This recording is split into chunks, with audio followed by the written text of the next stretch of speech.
चिरा 2-3 खाउँछ त mummy mummy निनी चिया पाक्दैछ हाम्रो लागि खाने कि सबभन्दा खुसीको खबर फागुनको सुन्तला खानु पर्यो लक्की हो हामी ल म भाग्यमानी रहेछ हौ खोज्दै खोज्दै भएको म पनि एकदम भाग्यमानी ल फागुनमा साँच्चै मिठो हुँदो रहेछ कि सुकेपछि हेर्नु त सुकेपछि अरे छिप्पेपछि हुन्छ नि पर पाकेको होइन नि आइया तपाईँले आन्टी अनि जुङ्गा तल हुन्छ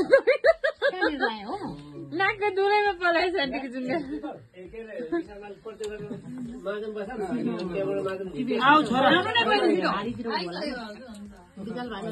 आउनु न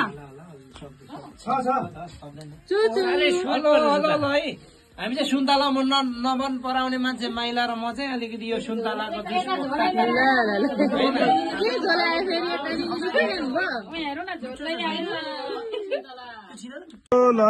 के